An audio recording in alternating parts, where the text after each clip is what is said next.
ఏపీలో రాజకీయ పరిణామాలు శరవేగంగా మారుతున్నాయా? కేశినేని నాని టీడీపీకి గుడ్ బై చెప్పబోతున్నారా?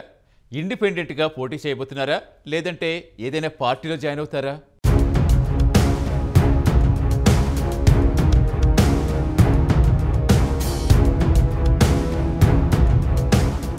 ఎన్నికలు సమీపిస్తున్న సమయంలో బెజవాడ ఎంపీ కేశినేని నాని ఎంపీ పదవికి టీడీపీ పార్టీకి గుడ్ బై చెప్పనున్నట్టుగా ప్రకటించారు. త్వరలోనే ఢిల్లీ వెళ్లి ఎంపీ పదవికి రాజీనామా చేసి అనంతరం టీడీపీ పార్టీ నుంచి కూడా బయటకొస్తానని తన సోషల్ మీడియా అకౌంట్ ద్వారా ప్రకటించారు. దీంతో విజయవాడ రాజకీయాల్లో పెను సంచలనం చోటు చేసుకుంది.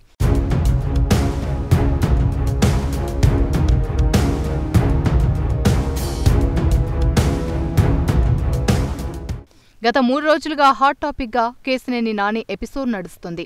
2019 ఎన్నికల్లో ఎంపీగా గెలిచినప్పటి నుంచి పార్టీపై పలు సందర్భాల్లో తన అసంతృప్తిని బయటపెట్టిన కేశినేని నానిది ఎప్పుడూ ముక్కుసూటి వ్యవహారమే. అయితే గత కొన్ని రోజులుగా ఆయనకు విజయవాడ ఎంపీ సీటు మరోసారి దక్కదు అనే ప్రచారం ఊపందుకుంది. దానికి తగ్గట్టుగానే టీడీపీలో నానికి బదులుగా ఆయన సోదరుడు కేశినేని చిన్నికి ప్రాధాన్యత లభించడాన్ని నాని పలు సందర్భాల్లో విమర్శిస్తూ వచ్చారు. అయితే ఆదివారం తిరువూరులో చంద్రబాబు బహిరంగ సభ జరిపారు. దానికి సంబంధించిన సన్నాహక సదస్సులో కేశినేని నాని ఫోటో లేకపోవడంతో నాని, కేశినేని చిన్ని వర్గాల మధ్య కొట్లాట జరిగింది.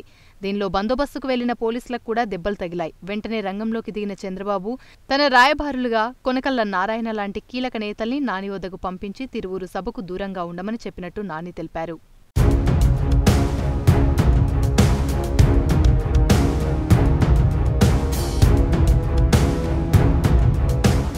అంతేకాకుండా విజయవాడ ఎంపీ సీటు కూడా వచ్చే ఎన్నికల్లో తనకివ్వరని చెప్పినట్టు నాని ప్రకటించారు.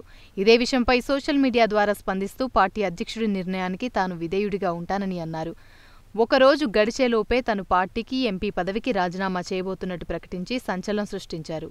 ఈ ప్రకటనకు ముందు కేశినేని నాని తన వర్గీయులు, అభిమానులతో కీలక చర్చలు జరిపి వారి అభిప్రాయాలు తీసుకున్నారు. దీంతో నాని వ్యూహం ఏంటి, ఆయన రాజకీయ అడుగులు ఎటువైపు పడబోతున్నాయి అనే దానిపై రాజకీయ వర్గాల్లోనే కాకుండా విజయవాడ ప్రజల్లో సైతం తీవ్ర చర్చ జరుగుతుంది. చూడాలి మరి రాజకీయాల్లో కేశినేని నాని నిర్ణయం ఎలా ఉండబోతుంది అనేది.